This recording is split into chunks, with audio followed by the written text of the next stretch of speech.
All right. Today, as we discuss chapter 2 in the Tanya, I would like to first address a general concept that we're going to be talking about. Although we began exploring this idea, let's take a step back and understand the term. We're all familiar that language is a very powerful tool. And language also can be lost in translation, meaning to say that two people can say the same word but mean something very different. And I find this all the time, especially as we grow older and we have these life experiences. And when we hear a term, we can think of that term based upon what we have learned about it when we were a child. But really, we're talking about something very different. So I want to address the concept and the word soul. Okay, what does the soul mean? S-O-U-L, not S-O-L-E. Or another word that is similar is S-O-I-L. What is the difference between soil and soul? It is the singular letter of I and U. If we think about only the I, then we remain a soil. If we think about the U, then we become soul. So soul is much bigger than just the me. Soul is a unifying factor. Soul is a idea and a concept or a presence within me that transforms the human being to a level much greater than ourselves. What exactly is that soul that we're talking about? The soul essentially is a spiritual makeup or a spiritual component that cannot be measured, weighed, or even seen.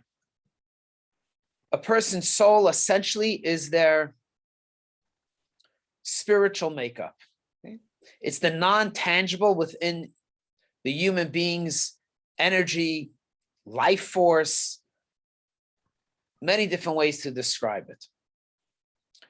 Think about the presence of a flame on a candle. The flame is there. You can feel the heat. You can see it. But at the same time, you can take your finger and put it through the flame, as we've all done when we were children. Why? Because the flame is not a physical object. It's there, it can be seen. You feel the heat of it, but the flame itself is a non-tangible, it's a gas. So our soul then is also just there. It's present, we feel it, we know it. It gives us life, gives us our energy, gives us our personality, but it's also not there. And what does it mean it's not there? It is so there that we can't even feel it. If it was not there, then we will simply be a lump of clay or just a piece of meat. The fact that we're alive is proof that our soul is there, yet it can't be touched. It's felt, but it can't be weighed. Why not? Because the Alter Rebbe, in the Tanya that we're discussing now, chapter 2, addresses the idea of a soul, that the soul is a part of God. And just like God is non-tangible, not understandable, unrelatable, meaning to say that we can relate to God, but it's impossible for us to say, oh, I know God. We can't say that. God is above and beyond that.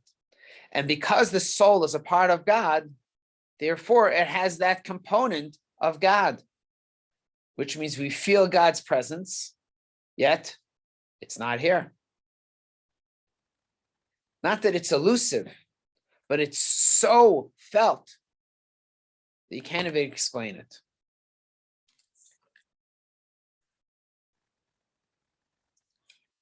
As we mentioned in last class, that when a person wants to talk about politics or the weather or what's happening around the world, current events, you can easily talk about it for hours.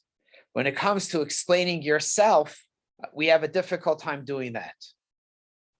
Even though we're much closer to ourselves than we are to world events, but because it is who we are, it's almost elusive. We can't pinpoint exactly what it is. So the soul that we are given is a part of God. This is in the terms of the Tanya, this is called the second soul.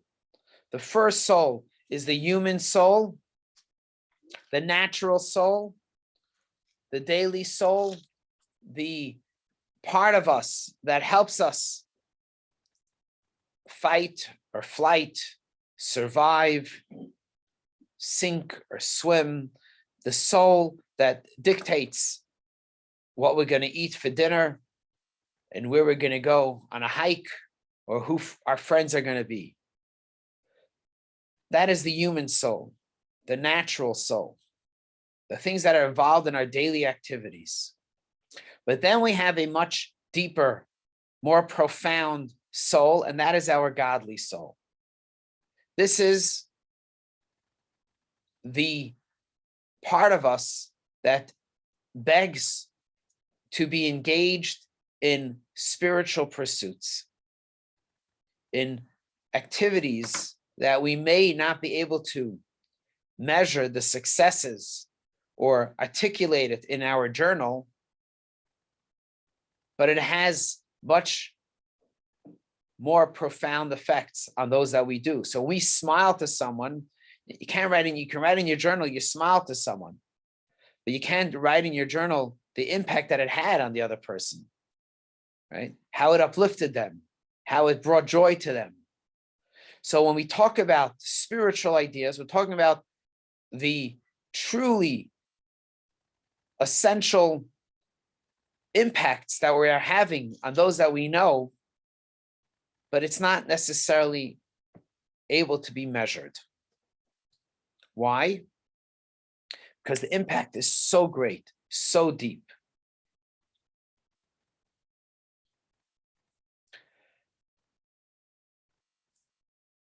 Think about a person playing sports. You can teach somebody the rules of the game. You can teach somebody the tricks of the game. You can teach someone even how to play and give them skills that they need. But when it comes to the most important skill of being a good ball player, that can only come from within. And that is that heart and soul that you put into that each and every play, each and every at bat, each and every down. How do you put your mind, your heart, and your everything in it, your guts into that thing? That is much more profound and much harder to articulate or to teach.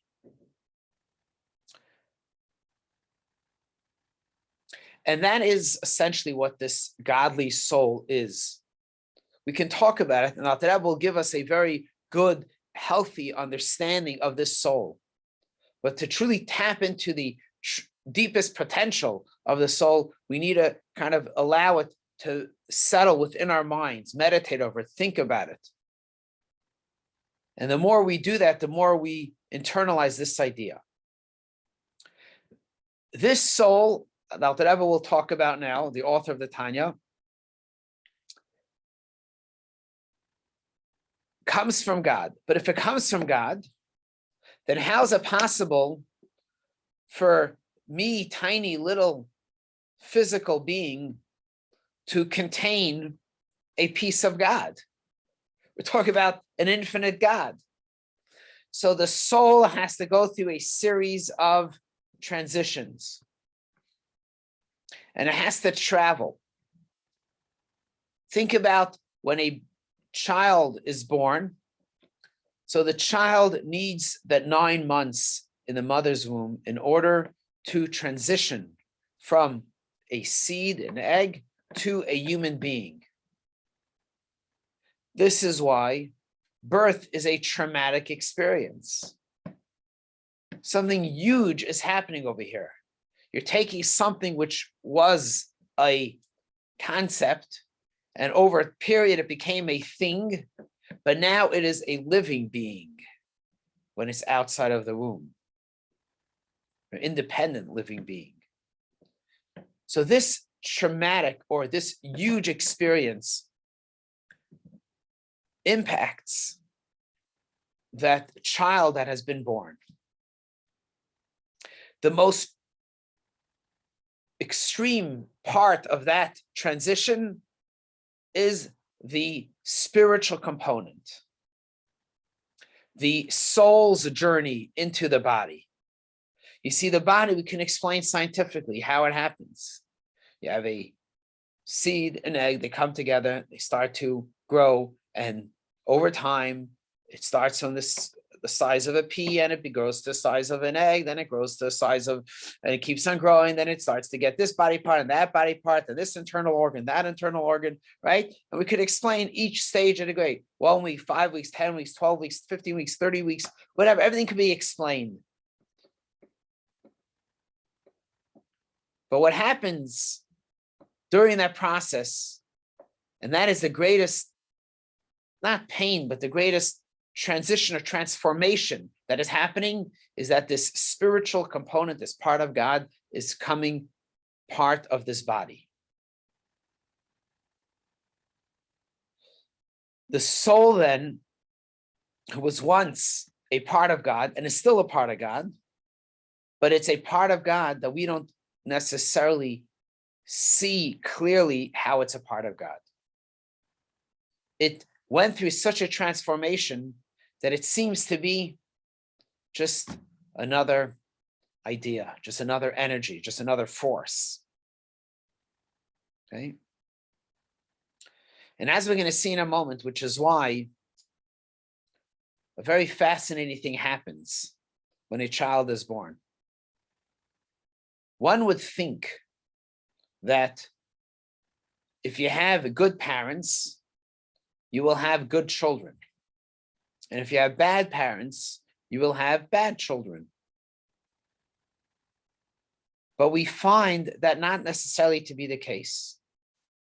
Oftentimes, we find good parents that have wayward children. And you have bad parents who produce incredible children. What happened? If it's all checks and balances, then how does that make sense? And the answer is that this soul is such a spiritual part of God that it at times surpasses the physical components with which it is being manifested in. Okay. We have a question here. The question is, how does the soul place in the fetus? And so it is said that 40 days before a child is born, God says this soul will go into that body, this soul into that body. Which is why we find that some of our greatest leaders of the Jewish people came from parents that were deceitful, horrible, mean, such as Rebecca. Her father, Besuel, was a trickster. His whole life he spent trying to deceive his fellow human being. Abraham, the founder of the Jewish people, comes from a father who was an idol worshiper, and he is the man that teaches us about believing God. Right?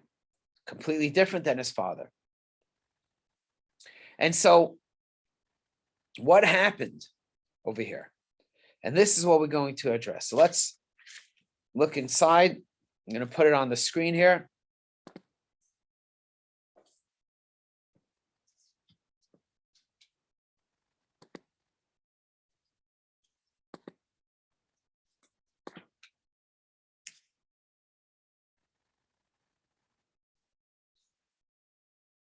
Okay, right here on page 52 in the book that you have, Okay, what's the right arrow? after the Haggah, right there, right where you are. True, there on your. Yes, Okay. exactly. So what we need to address then is this idea, difficulty of how a divine soul can come into a human being. Now, another important component that I must address, and that is,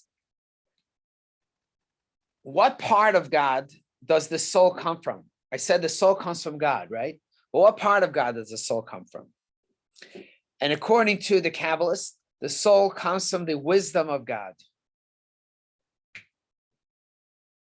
If a person could be addressed in any way, you would be looked upon by your wisdom. What I mean by that is that the wisdom of the person is the highest form of the person's being. So, for example, anything that we do starts somewhere. What is the starting point? What is the first starting point of where everything begins? In our heads, our thoughts, right? Even though we see something and we want it, so one can say that our eyes are the beginning source of everything that we do. But even that desire that we have that comes from our eyes, that we saw it, it has to travel through our brains. And our brains has to be convinced that this is really good for me, because otherwise I will not eat that bag of potato chips. But I'm going to eat it because my brain convinces me that it's okay to have that. Okay. So the intellect of the person is the first beginning start of where everything transitions. The soul of the human being, God, the godly soul, the spiritual soul that we have, starts in the wisdom of God. Now, if the wisdom of God is the beginning of everything, then it must be massive. So how can this masterful or massive place give birth to something so small into just me, little tiny nothing, infant, little baby? Another difficulty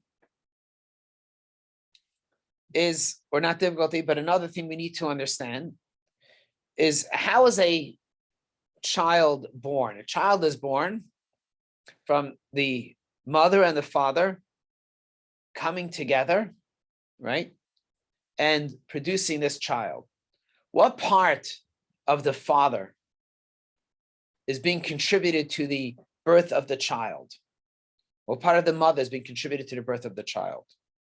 It is also a part of their brain, part of their mind. The mother and the father will not have gotten together if they didn't want to get together. If they didn't like each other, care about each other, whatever. And so the end result, the birth of the child, comes about from the first thought that that mother and the father had.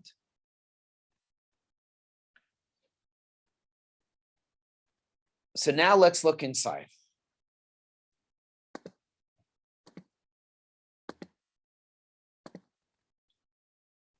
True, there are myriads of different gradations of souls, neshamas, rank upon rank, ad infinitum.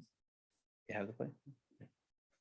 For example, the souls of the patriarchs and of Moses, our teacher, are by far superior to the souls of our own generation, which belongs to the period preceding the coming, literally the heels of the footsteps of the Messiah. So to say that our souls are great souls would be if I say it's a stretch, that's an understatement. The souls of Abraham, Isaac, and Jacob, that is a great soul. Those are great souls. Okay. But us, how can you compare?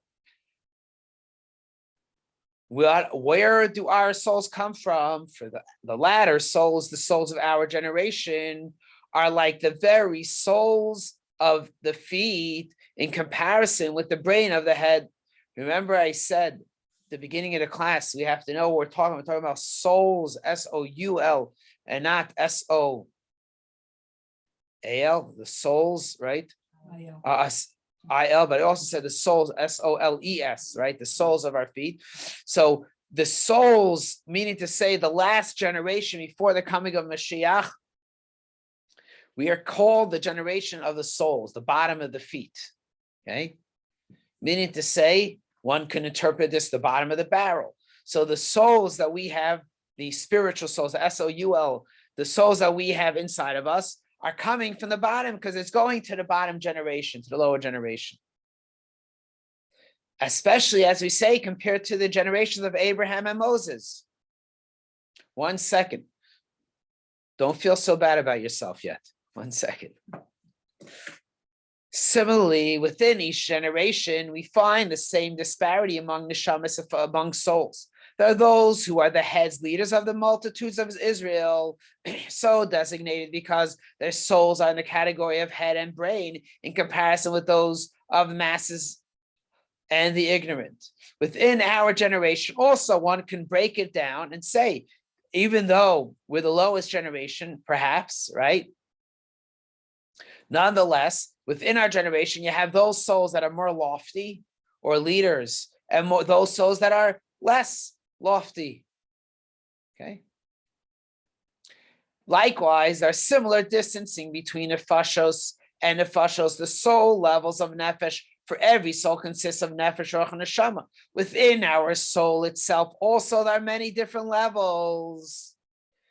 One should not think that I am just one soul, but I'm actually a multitude of levels of soul within me. This is why within one day, we can go through a series of changes from one level to the next. Because this is not just who I am. I am this, but I'm also so much more and so much greater, so much bigger. So I can start off maybe on the bottom of the rung at the beginning of the day, but I'm going to end off on a much higher level because within my own soul, I can transition to a higher level.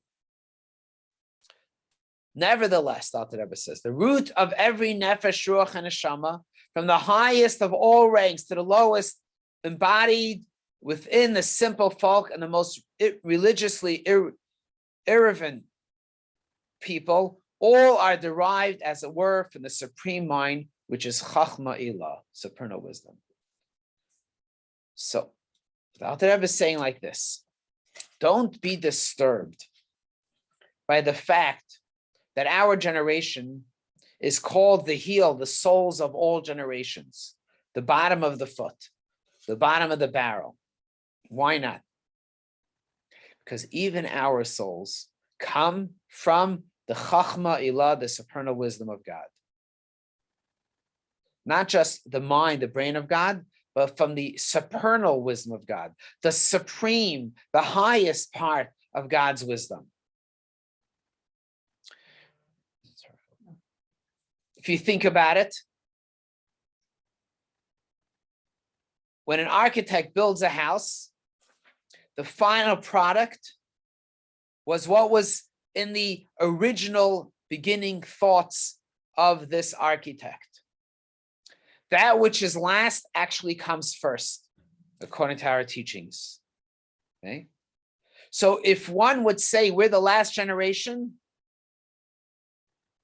instead of being disappointed, we should say, wow, that means that I'm the first thought of God, A. And B, if I'm the last generation, that means I have the cumulative effects and positive energies from all our ancestors. And in fact, this is why we are compared to midgets upon the giants' shoulders. We are standing on the shoulders of the great ones. So we're not so short so last. We are the tallest, the highest, because we have everyone on top of us. Okay. So this wisdom of God, this soul that we have within us, now that means comes from the wisdom of God. And we'll continue inside now. Kemashal, for example, it is analogous to a child, page 55, who is derived from his father's brain. Even the nails of his feet come into existence in the very same drop of semen which comes from the father's brain. How then were nails created from it? By being in the mother's womb for 9 months, descending degree by degree, changing continually until even the nails are formed from it. Furthermore, although the drop has been so altered to become the substance of the child's nails, yet it is still bound and united in the wondrous and mighty unity within the original essence of being, namely the drop of semen that came from the father's brain. Even now, in the son, the nails receive their nourishment and life from the brain that is in the head. Okay. So one would think, wait a second, if this is the case, that it comes from the brain, so something so seemingly insignificant, a throwaway, the nails of the person, seems to be disconnected from the source, and the answer is no. Even the nails that we have on our fingers and toes come from that original moment of conception, from the seed that came from the father's brain. In other words, that which we think is so distant from the supernal wisdom, even that is part of and connected to the wisdom. So too, it is also our souls are intimately connected with the wisdom of God. Just as a side note, because we don't always get to talk about these things, but the nails of the human being are full of energy, which is why, according to Jewish law, one is not allowed to throw their nails in the garbage or throw it on the floor. It can cause danger and harm to someone who may step on it. One thinks it's only nails, big deal. But no, nails have this spiritual energy in it. And this is why it says that a chassid, a righteous person, burns their nails, gets rid of it, that you can no longer ever find it or ever use it or ever can't be discarded. Some people flush it down the toilet, whatever. The point is that the nails are part of the original wisdom of the creation of this child. Right? So is it talking about the nail specifically as opposed to different organs and things like that right now? No, it's talking about nails to bring out even the furthest thing from the, one would think the original wisdom is also very right, because we don't much know, a part of the right, original. we can say we don't know what the function necessarily is of the nails, the way that we do of the liver, the way we do of the intestines, all those other things. Right, with those we can see it's a living organ. Right. The nails we think is not a living organ. Saying no, even that comes from the wisdom of the Father. So how does this work? But Rebbe will now address exactly how this happens. And it happens in a very systematic manner. Again, where is the soul of man? Where does it come from? It comes from God's supernal wisdom. In other words, we, each and every one of us in this room, has a part of God. How do we have a part of God? Because it goes through major transitions. What are these transitions? The transitions like this.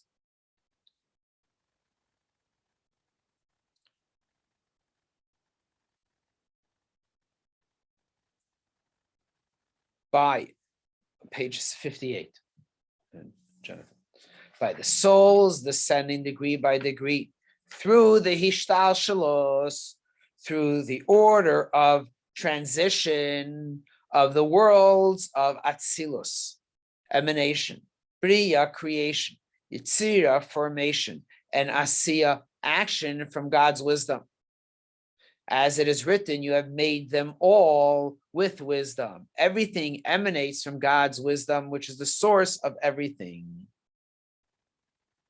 So if you have an idea, how does the idea come to fruition? And it has to go through a series of transformational experiences. It has to go through many different changes. Now, the changes doesn't mean that the end product doesn't look like the beginning idea. It looks like the beginning idea, but it had to be transformed. So let's take, for example, the iPhone, okay? The iPhone is made up of nothing new.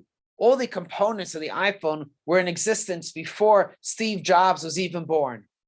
Everything was here. He just knew how to take all these components and put it together in a certain manner that we should now have the result of the iPhone, okay?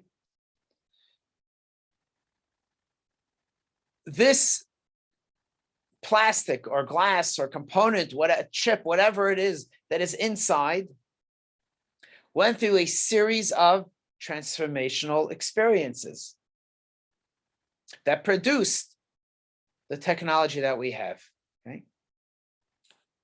And so the soul goes through the same thing. The soul has to go through a series of transformations. As he mentions here, there are 4 worlds, 4 major experiences that it has to go through, major events. But the outcome is that now we have the soul that can enter into the human being. So that soul which we have inside of us, if you think about it, is an eye or a window into God, which is why it says, from my flesh do I see God. You want to know God? Look at how we are made. Look at what our makeup is. When we understand who we are, what our makeup is, then we can understand God also. So all we have to do is reflect upon our soul, and we'll have a better understanding about God. So the question is, do we want to understand God? Let's say the answer is yes. The next question would be how. The answer is look at yourself. Don't look any further than your own self. And that's not that Rebbe is addressing. You want to be the best human being you can be. Let's look at ourselves. Let's dig deep into who we are. Now we're talking about the soul. Next week, we're going to talk about the garments of the soul, the clothing that the soul wears. But right now, we're addressing the core essence of what is our inner component, inner driving force, inner energy. Okay.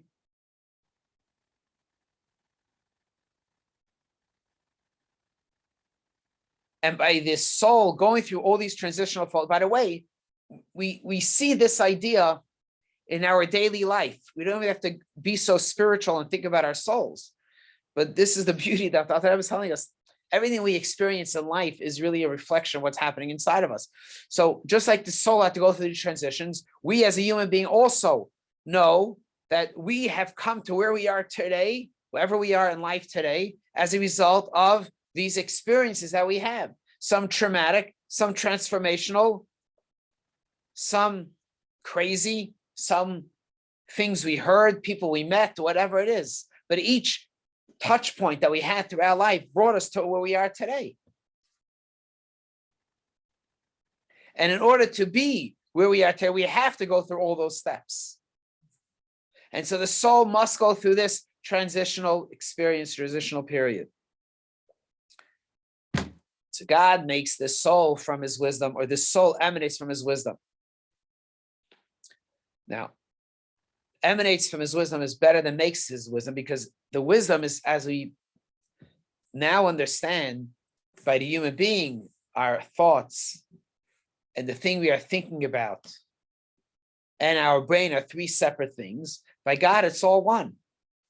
It's all one. Therefore, that which comes out of it is a direct emanation or expression of that which is already one with God. And through this, the souls of every human being, even those of the lowliest or least worthy people, also get this soul from God.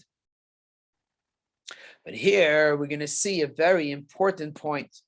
And that is that don't think for a second that the fact that this soul goes through this transitional period and this transformation, it loses its connection to the source of where it comes from. The answer is no. Just like a child, even if the child moves away thousands of miles from the parent, the child is still connected to the parent. Even if the kid slams the door saying, I don't want anything to do with you, I hate you, I'm disconnecting to you, still the child is connected to the parent no matter what. That cannot be broken. Nevertheless, notwithstanding the fact that they have already become souls of the lower levels now inside. The souls of the simple fucking common people, these lesser souls, remain bound and united with the wonderful and mighty unity with their original essence, namely an extension of the supernal wisdom. See this?